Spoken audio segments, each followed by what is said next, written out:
All right. Well, thank you all for joining us to talk about the international experience requirement at the Carlson School of Management.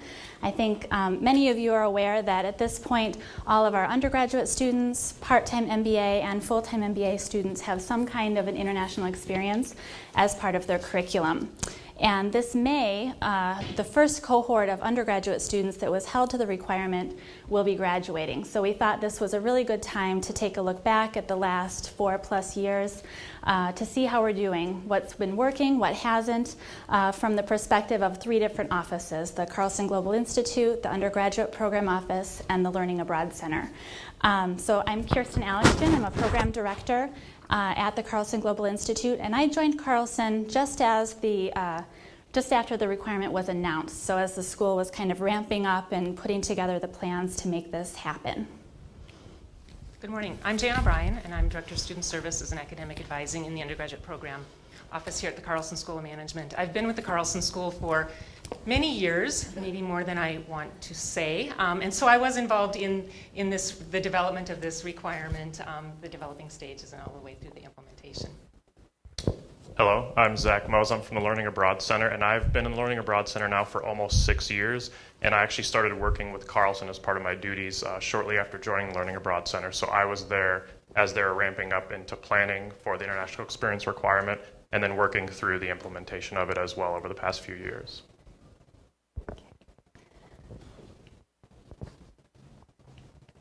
I think it had some blank slides. Okay, so here's the plan for today. We want to talk a little bit about how we got to this point, a little bit of background on the requirement, give you an update on how we're doing so far, and some of the unique challenges that have come up for students. And then talk about how we've worked together, and kind of we see integration and collaboration as one of the keys to our success. So we'll talk a bit about that, as well as where we're going from here. And we'll try to leave as much room at the end for some discussion and Q&A. And we recognize that those of you in the room, there are many of you that are coming from institutions that have no desire for a requirement, but that many institutions would like to increase study abroad numbers. And so we're hoping we can have some good discussion about broadening the spectrum of students that can make study abroad a reality, as well as some ideas about working across campus to make it happen. So first, a little background about how we got here. So Carlson School has a 25-year history of international initiatives, going back to the 80s, where we started in a pretty traditional way with exchange programs and visiting scholars. In the 90s, there were 3 executive MBA programs developed in different places around the world, and that really gave our faculty some international exposure to international education, and some interest. In 2006, the dean at that time, Allison Davis Blake, commissioned an external review of the undergraduate program, and the international program we were doing at that time was highlighted as a strength.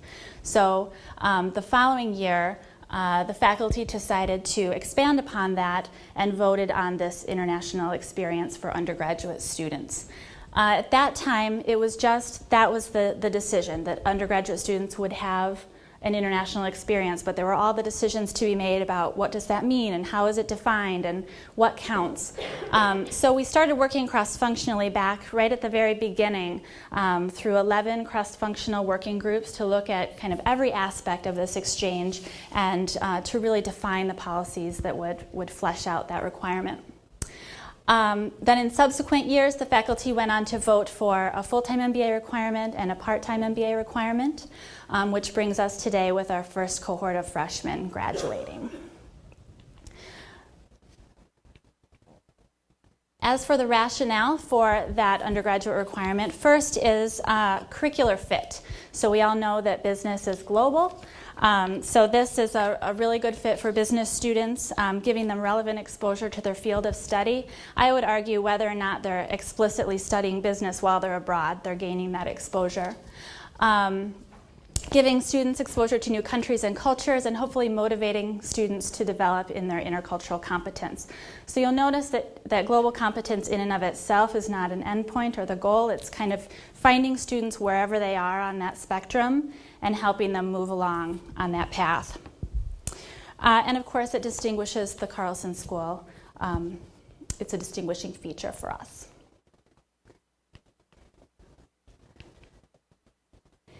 In terms of how we're defining the international experience, in the simplest terms, it's a university-level credit-bearing experience outside of the U.S. And beyond that, we wanted to leave the requirement really broad to fit the needs of the array of students that we have here.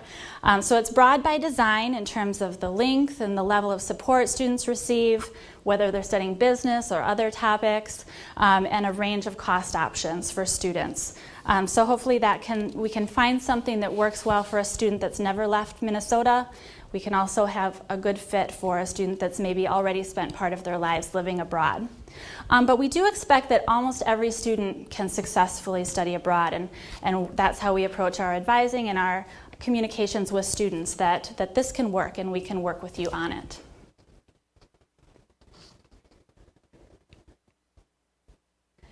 One of our initial concerns when the requirement decision was made was about capacity. Will we have enough programs to serve the needs of this new population of students that's going abroad? And that really affected the Carlson Global Institute, the international programs at that time, and the Learning Abroad Center, but in really different ways. So on the CGI side, we focused on developing new programs, expanding the number of programs we had. And it worked well to deepen some existing partnerships that were working well as find new program models that would allow us to send a greater number of students abroad than the traditional exchange model where we're only sending a handful of students to each school. And we looked at we looked at geography. What's our global footprint now? Where do students want to go? And where is it important for students to be that are studying business? And then from the Learning Abroad Center side, what this looked like in our partnership with Carlson and their planning was an overhaul of our study abroad major advising sheets. This is something I'm sure a lot of you are familiar with, but it was a PDF document basically that had a typically 2-year window or lifespan, and it went through considerations for students studying abroad and then programs that work really well with instituting the requirement.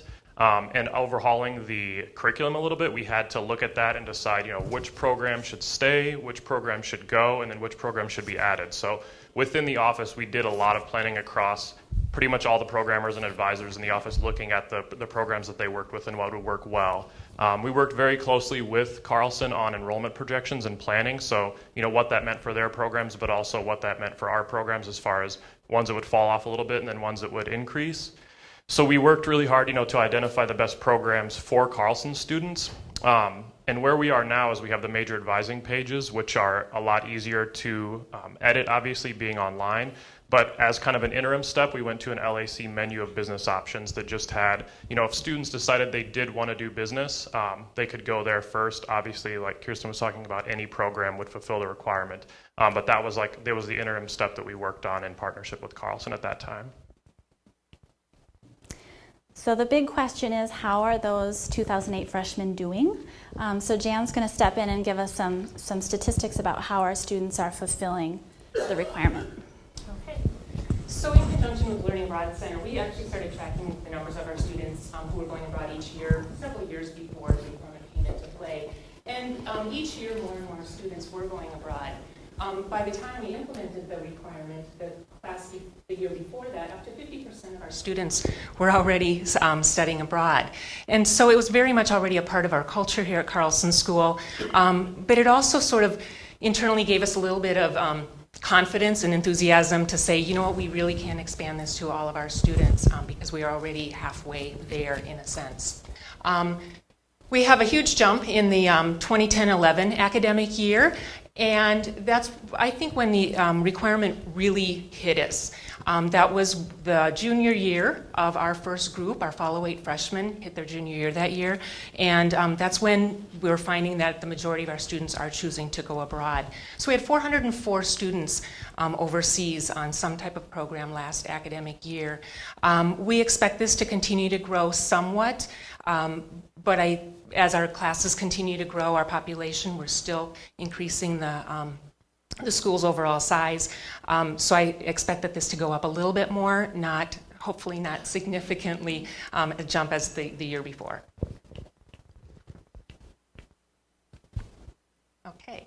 So, and how are we doing? So our first group of freshmen are now in their senior year and hopefully graduating here in May.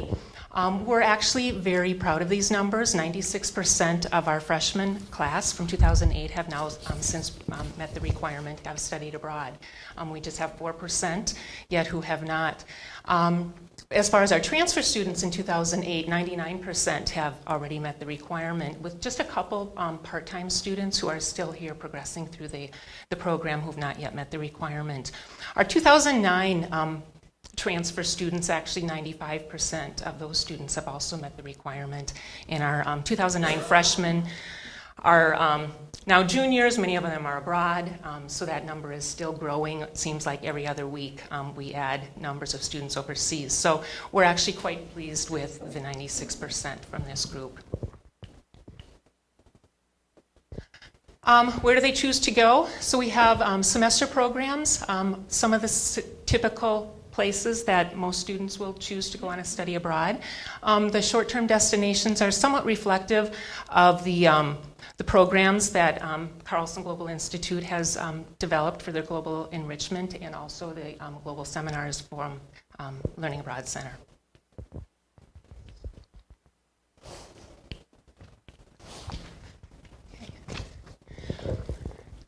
This shows an overview of how the students met the requirement. And I just want to point out a couple of items on the circular graph. First of all is the F1 visa status. So students who are studying here on an F1 visa, we consider, in essence, that they are studying abroad here. So this is their experience. We're not requiring them to go overseas again. We are happy that many of the international students are choosing to go overseas. And I think that adds a new interesting dynamic with the small groups who are overseas to have an international student on that. So that's 9%.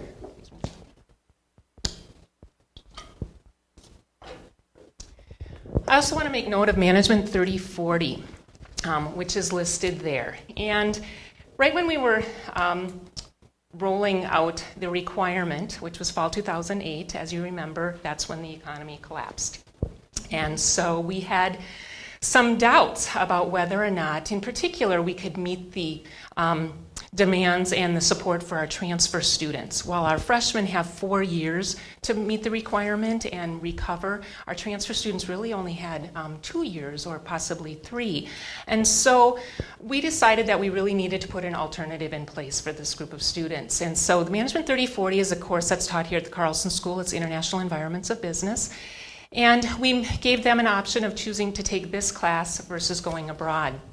We sunsetted that class, that option, in December of 2011. So students who chose that option needed to be able to graduate by December of 2011, just this last semester, in order to use that option. So it no longer is available to students. We had a fair number of our transfer students choose this alternative. And I think a lot of the considerations were because of cost and the economy at the time. Some of our freshmen also chose that option, but nearly as many, and then they graduated a semester early. So that is no longer in place. This also shows the length of the program. How long are they studying abroad? It's interesting right now with our 2009 group, the number of students going abroad for a semester is actually higher at this point than the short-term programs. So it'll be interesting to see over time if those even out or if more students are choosing the semester or the short-term. All right. So as Jan mentioned, we're pretty happy with where the freshman cohort is as of now, but we know that it's easier for some students to make it happen than for others. So this is just showing some of the variety of real and perceived barriers that we've worked with students on, including mental and physical health, cost, tight academic schedules, student athletes, or even just parents or students that have a fear of the student going abroad. Some things we've prepared for have been less of an issue than we anticipated, and some the reverse was true. But for the study abroad professionals in the room, I'm guessing that none of these topics are new to you. It's kind of what we're dealing with in the field broadly. It's just that we are targeting a segment of students that may have opted out under different circumstances. So far, only one student has been completely unable to go abroad. That was due to a medical concern that we worked with him on an alternate plan. And we found that when students come in and talk to us early, most of the time we can find a good fit for that student. It's when the student maybe is waiting on their planning and their options start to narrow over time. One of the categories that we thought was maybe a little bit unique because of the requirement is about expectations. So one thing maybe we didn't anticipate so much is that because the experience is required, we found that some students or parents have an expectation that some of the steps that it takes to go from here to abroad will be sort of smoothed out, or there will be things will be done on behalf of the student because it's required, or maybe that they will automatically be selected for their top choice program because it's required. But we do still have some programs that are highly competitive, and students do still have an application process for that. And so we could really, we could spend a whole session or a whole day talking about kind of the various individual issues that students have.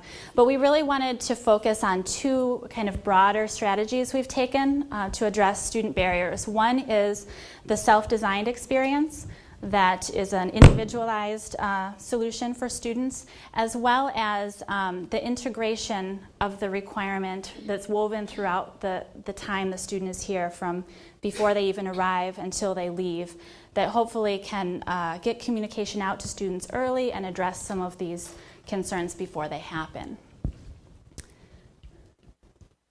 So first, the self-designed experience. So first I want to note that the vast majority of our students do a regular kind of off-the-shelf study abroad program, an exchange program, a provider-based program, maybe a short-term faculty-led program. But there's a subset of students that's better served by the self-designed experience. So this is when the student is coming up with an idea and putting together a proposal of how they would like to fulfill this international experience requirement, and meeting with a CGI advisor to refine that plan, make sure it's robust enough, it's carrying academic credit, it's safe, and then that proposal would be approved by leadership in the Carlson Global Institute and the Undergraduate Program Office. And we find that this option is appropriate for a few kinds of students. I mentioned students with a specific need. So we might have a student athlete that has a really unique training schedule that doesn't fit well with the study abroad terms. We might have a student with a family situation that makes their limits their ability to go on an established program. We have a group of students with established international connections. So maybe they have a family member that's living or working in Hong Kong and helps them secure an internship there. We've had some students do some really interesting things with internships that are based here, and they work with their internship employer to find an opportunity at the location for that employer abroad. So really creative things there. And then we have some really highly entrepreneurial students here. I'm always amazed at the things our students are coming up with, and some students just really want to do something a little bit outside the box, and this gives them the ability to do that. So the chart on the right shows the kind of programs students are doing. You'll see it's a small number. It's just under 30 students that have completed it or are in progress. A lot of internships, research, volunteer kind of work. The non-credit program would be like a work, intern, or volunteer program, say offered through the Learning Abroad Center, that's not credit-bearing. And so this process would allow them to add an academic component to that experience. But I really want to highlight that this is it's a work-intensive option. It's certainly not the easy way out for students or for staff. There's a lot of one-on-one conversations that are happening, a lot of back and forth refining that plan. So we think it's a really important part of our portfolio, but I don't want to underemphasize that it is a work-intensive option. And then we've mentioned that a broader key to dealing with these individual student needs is really how it's woven into the fabric of the Carlson School and how the various offices work together to help students make this a reality. So I'm going to hand it over to Jan to talk a little more about that. Sorry, forgot I had the clicker. She's in control. Well, maybe it doesn't matter. There we go. So as Kirsten mentioned, this is a collaborative event, and we know our experience, and this is really a visual representation of the many offices that are work together to support the students in planning their experience and going overseas, both within Carlson School but also across campus. I'm trying. There. Okay. All right. I could probably spend an hour and a half talking about everything that's on this slide, but really the idea is that, again, in order to be successful, advising has to be integrated within many offices and across a continuum of the student's experience during their whole time that they're here, starting with pre-admission. So in the undergraduate program office, we're really deliberate when we're meeting with prospective students and their families. We have a lot of parents actively involved in their students' decision, as many of you know. And we're very deliberate in discussing this requirement on their visits to the Carlson School. We highlight it as one of our 5 key differentiating factors, when we're talking about other business schools. We want to build enthusiasm around the requirement, but we also want to make sure that the student and the family is well aware that this is an expectation of the program if they do choose to enroll in our college, that they know that this is part of it. We've honestly received mostly positive, overwhelmingly positive feedback about the requirement. People get excited about it and ask, about different opportunities, and so it's been positively received. Once the students get here, there's a variety of touch points along the way. I want to point out a couple of them. We have an IE 101. And the IE 101 was developed in collaboration with CGI, International Programs Office at the time, the Undergraduate Business Career Center, Learning Abroad Center, the Financial Aid Office, and the Undergraduate Programs Office. And really the IE 101 is similar to Learning Abroad Center's first step meetings. What does a student need to do to start thinking about their experience? What are the considerations that need to take into place? We've had various versions of the IE 101. The first group of students, and when they came in 2008, we had sessions, group sessions throughout fall and spring semester, and talked about the different aspects. And then we moved it to online. So that's why it says online module. There's now a small team between CGI and the Undergraduate Program Office looking at a new reiteration of the IE 101, kind of a hybrid version of potentially in class with one of our freshman required courses, a select portion of it there, and then some in-class, in-session sessions with it. So I think it's an ongoing activity that will evolve with time. I also want to point out some of the involvement with the Business Career Center. Students know that when they're gone for a semester, they have to be more proactive and creative in their job search here at the Carlson School. And so, and the Business Career Center has actually been excellent in helping them with that process and figure out the unique things. So one program that was set up by the Business Career Center is a pre-departure recruiting event. And so when students are gone during fall semester, they miss one of the prime on-campus recruiting periods. And this event is held in August, and it's an opportunity for students to come together with recruiters to have a face-to-face interaction before they go overseas. It's set up somewhat like a career fair. And the student might have an opportunity to arrange an interview before they go overseas for the semester. They might put a face to their resume. They might set up a Skype interview with the employer. Some employers are open to that, others less so. But again, it's just an opportunity to meet the recruiters before they go overseas during their fall semester. Last year, there were 75 students invited and attended, and 15 recruiters that came.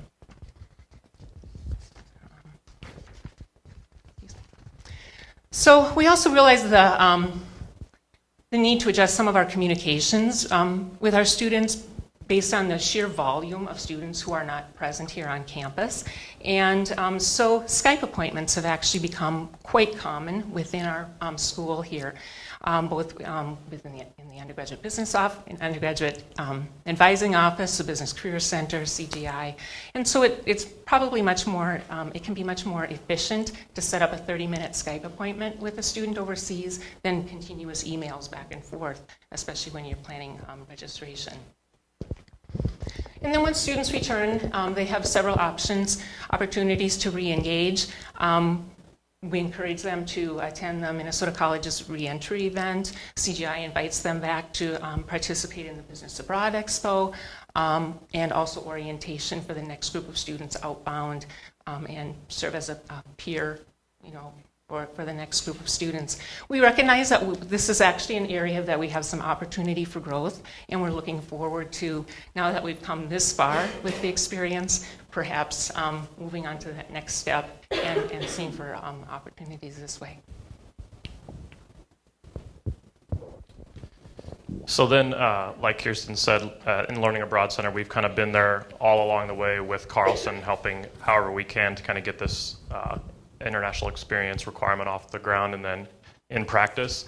Some of the keys that we provided, I think, collaboratively is we provided a large capacity for them. So, I mean, Carlson has a lot of programs that are out there in a lot of countries, but some of those countries where, 50 students want to go, they might have a short-term program that takes 25 or an exchange that takes, 5 or 10. So we can provide, with our programs that have no cap on enrollment, kind of a release valve for those areas, especially like that are really interesting to students, or, business programs in specific countries. We work across campus, across all campuses, basically. And so we've worked very closely with Carlson, providing expertise, processes, and policies and systems that we've developed that work well, across the campus and have been instituted within Carlson as well. We've been able to provide program models that might not be offered as well through the Carlson Global Institute, like Kirsten said, particularly with our work intern volunteer programs, anywhere from 1 week up to a full year where students go do one of these things abroad, no academic credit attached to it, but like she's talking about for the requirement, they can add the self-designed option, and then that would fulfill the requirement.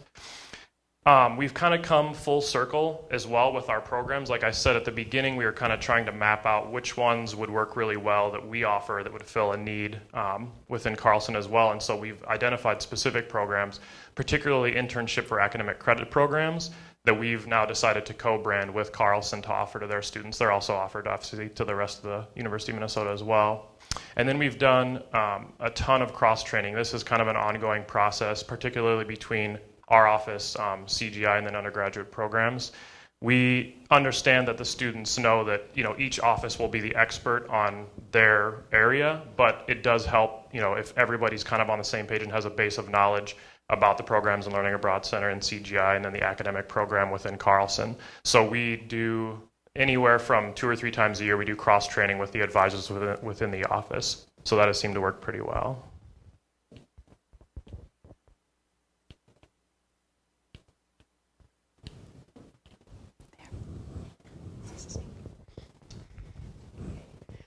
The requirement has really forced us to look closer at some of our policies and practices within the school as it relates to our curriculum, making sure that they align with the possibility that the student is going to be gone for a semester. Can the student still finish the curriculum?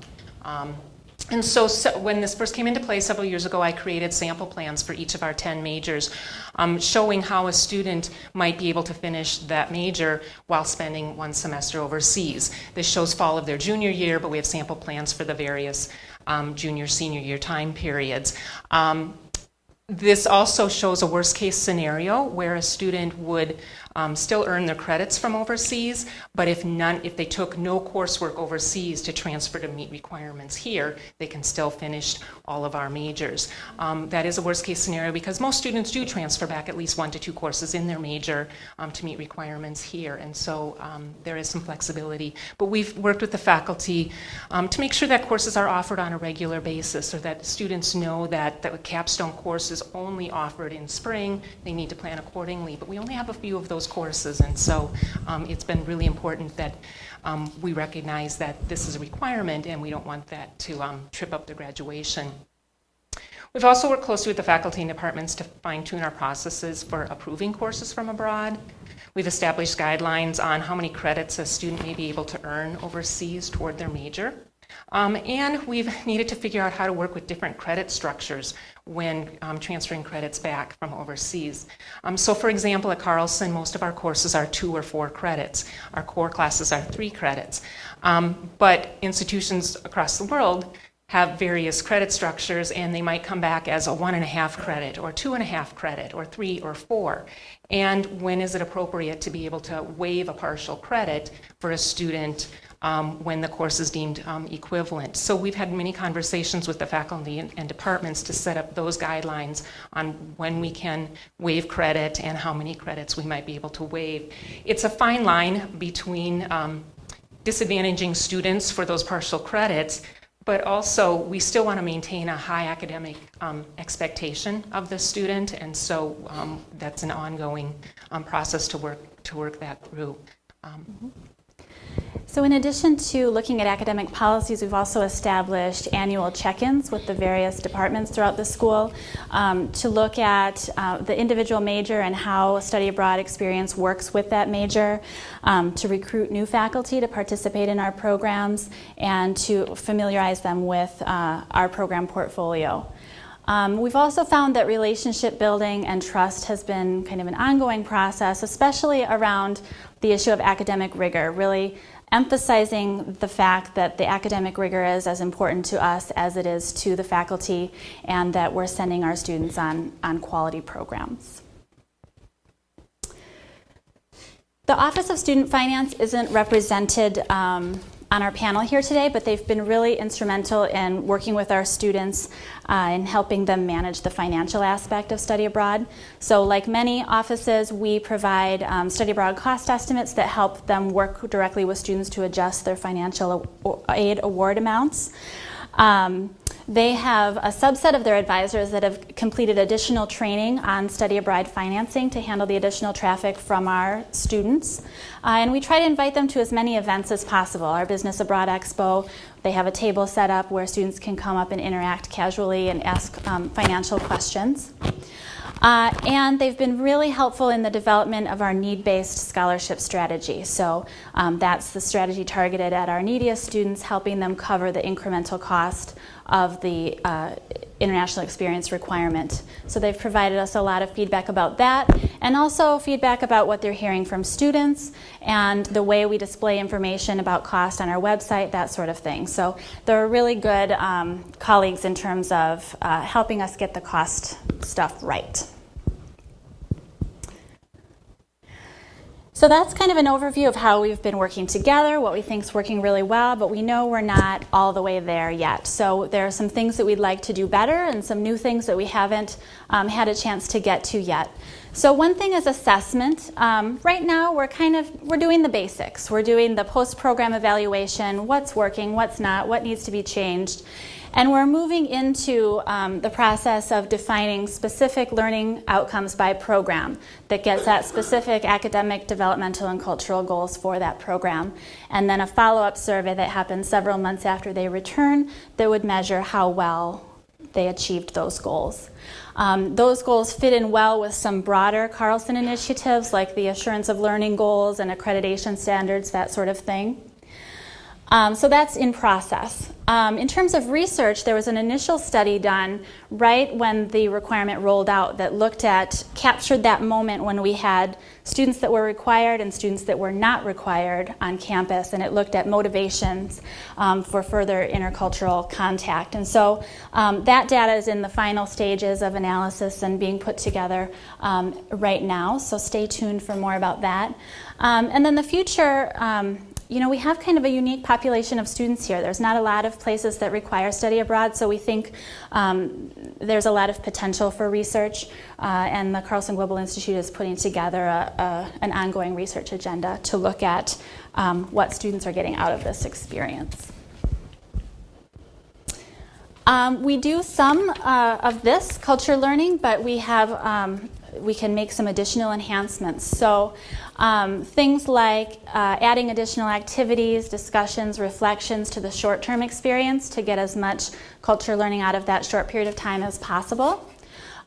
For longer courses like our semester exchanges, looking at establishing a business section of the Global Identity course. And for those of you that don't know about Global Identity, that's a 1-credit online course that's offered through OLPD and the Learning Abroad Center that students take while they're abroad. So it really enhances what they're doing and the observations and reflections that they're doing, it formalizes that a little bit. So we're looking at that enhancement. We have an opportunity for some additional faculty training, helping faculty find ways to weave that cultural component into their courses. And we've experimented a bit with language learning, even on our short-term programs. We had a program in China that had a very introductory business Chinese component added to it. And then we're always working on the Carlson culture here as well. So making sure that the global aspects of what we're doing, that's not just happening when students go abroad, but that we're having that internationalization at home as well. So that means getting more faculty on board with our activities, helping local and international students connect with each other in lots of ways, helping faculty understand the unique needs of exchange students and international student populations, and then the development of more internationally focused courses, and also helping students bring their international experience back to the classroom when they return. And finally, Jan mentioned re-entry as an opportunity for us. So when they're coming back to Minnesota, helping those students make the connections on campus and around the community, learning how to convey the meaning of their experience, whether it be in the classroom, in an interview, what have you, and really connect that experience to whatever their future life is going to be. We collaborate with the Minnesota Study Abroad Returnee Conference. We would love to see an increase in participation among our students at that conference, and we have some other initiatives in mind as well. So that's an area that we can work on.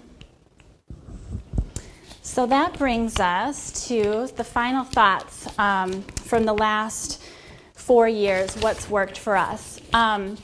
First, finding your champions. It's really worked for us to find the people across the institution that have interest and can help push the idea forward. That's a lot easier than convincing someone to get on board, although you have to do that sometimes too. Building on strengths, we mentioned that this whole initiative came about because we were partway there, and so we were building on that strength. But it can happen at a small level too. Maybe you have a strength for short-term programming, and you really enhance what you're doing in that area. Deepening existing partnerships has been a great strategy for us. We've found that we can engage with our existing partners in all kinds of ways. So maybe we have an exchange partnership with them. It might be one of our global executive MBA sites. We do some short-term programming there. And so really getting the most out of the partnerships you have. In terms of student support, we found that it works well to keep the requirement broad and to deliver our message in as many ways and as many times as we can during the time students are here.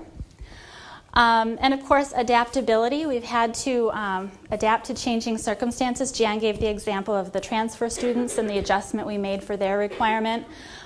Taking some of the advice we give our students as they're preparing to go abroad and kind of go with the flow a little bit. And finally, celebrating incremental progress. This wasn't something that could be achieved overnight, and we know that we're not there yet, but it's been important to sort of stop and recognize the small successes that you've had over time.